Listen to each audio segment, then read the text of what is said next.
we know were definitely reptiles, but they developed feathers and they began to fly. And, you know, what do we know today that has feathers and flies? It's a bird. So the link is definitely there. Definitely there. Luke, thank you so much for joining us and making those links for us. That's James Mackay, the zoologist, who just taught me a new phrase, which is acculative parthenogenesis. And I don't think that I'm not going to be using that in future, because I am. Thank you there to James. Now, coming up, we have our regular Best of Time, Worst of Times feature, where we delve into the Times archive to look at an issue in history replicated today. And with Prince Harry taking the stand this week, we thought we'd take a rundown of royals up in court. That's next. Let's get the news now from Mike Powell. Across the UK, on DAB, online and on your smart speaker. This is Times Radio. Russian President Vladimir Putin says tactical nuclear weapons will be deployed in Belarus as soon as next month. Moscow already has missiles stationed in the country, which neighbours Russia, and the Kremlin says full launch facilities will be ready by July. Professor Michael Clark is a defence and security analyst. He says we've heard these warnings from Mr. Putin before. Whenever Putin's under pressure, he goes for the nuclear option. In a sense, he plays games with nuclear rhetoric. Tactical nuclear weapons are an awful thing, but where they take off from isn't the problem. It's where they land you should be interested in. French President Emmanuel Macron is visiting Annecy in the Alps after a playground knife attack left 4 young children with serious injuries. We're told a 3-year-old British girl's condition is now stable.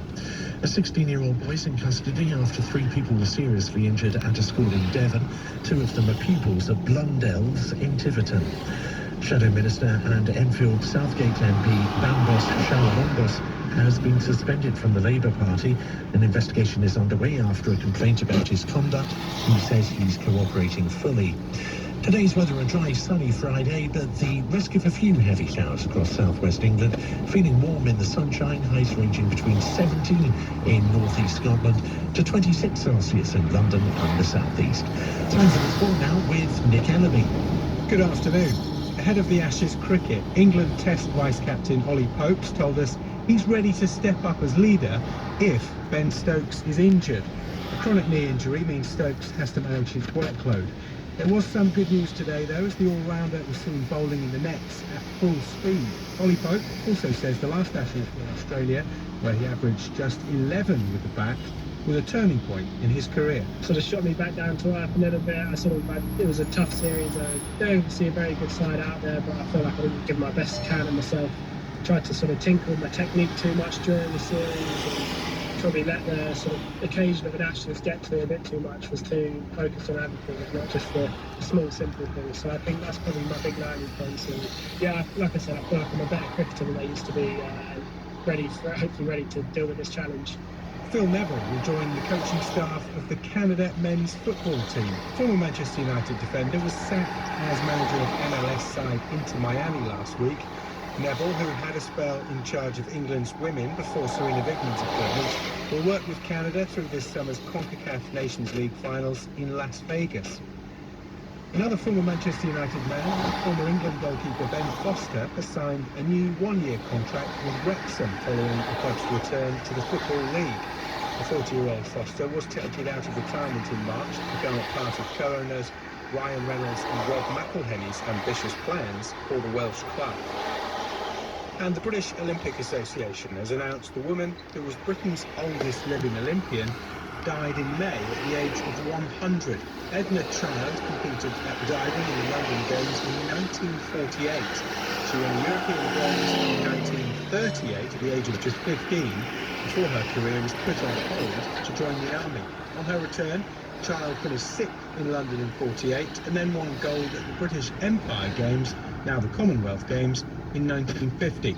You can read more on these stories on the Times website and app. This is Times Radio. Fever Tree Mediterranean tonic water.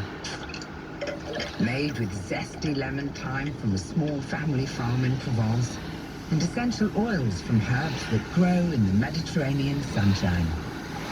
So, if 3/4 of your G&T is a Fever Tree tonic, maybe it's time to call it a T&G. Fever Tree, mixed with the best. Well, that takes me straight to the net. Looking for your next night out in the West End? Disney's Frozen the Musical is a beautiful feast to warm even the coldest of pivots. Time Out says it's an awesome spectacle with heart, depth and darkness. Disney's Frozen the Musical at the Theatre Royal Drury Lane. The ultimate night out in the West End. Book your tickets now. Download the latest edition of Off Air with Jane Garvey and Fee Glover. Available now on the Times Radio app. Ruth Davidson on Times Radio. Good afternoon, this is Ruth Davidson here with you for another 23 minutes before Cathy Newman takes over with Times Radio Drive. And now it's the Times Western Times, where we dive into the tech archive and take a look at a little bit of history and how it's relevant today. Well, this week we're looking at royal appearances in court, because Prince Harry is not the only royal who's given evidence. Anne Jensen from the Times Archive is here to tell us about the time the Prince of Wales took to the dock in 1891 when he was a witness in the Baccarat case. Anne, first of all, explain what was the Baccarat affair? That's a very good question. So the Prince of Wales, who is the future Edward VII, was visiting Tranby Croft, the home of Arthur Wilson, who was a prominent English ship owner, in September 1890.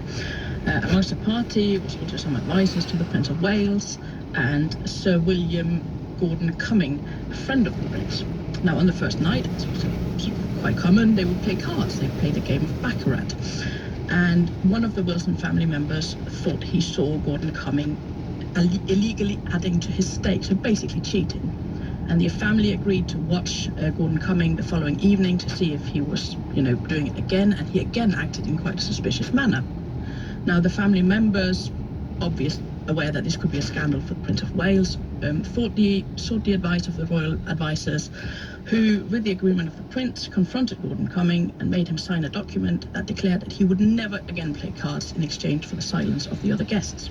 Now, obviously, the secret was not kept for long. It came out, and Gordon Cumming demanded a retraction from the Wilson family, who he considered had been divulging the news. They refused, and he signed a writ for slander on the 6th of February 1891, and obviously the Prince of Wales was called as a witness. Now, in terms of the Times coverages of it, we had a leader. What else was there? So there was quite a bit of coverage. So most days, so the court case ran from the 1st of June for 7 days. So the coverage from this was from the 2nd to the 10th of June. It was between 4 and 6 columns, most of the page in those days, each day, basically telling what all the witnesses were saying. It was obviously covering what the Prince of Wales was saying in his witness statement. Not really that interesting reading. The more interesting bit really was the leading article, and I have a quote from it, talking about the Prince of Wales' involvement in this case. And it says, "We make, as others will make, every allowance for the monotony of royal existence. We know that it consists for an heir apparent chiefly of a dull round of routine duties, and that the sweets of freedom are unknown to it. We admit that, as a rule, the public has little or no concern with the private life of anyone, but, unfortunately, Prince of Wales is an exception to that rule. Consequently, Prince of Wales is known to frequent certain circles,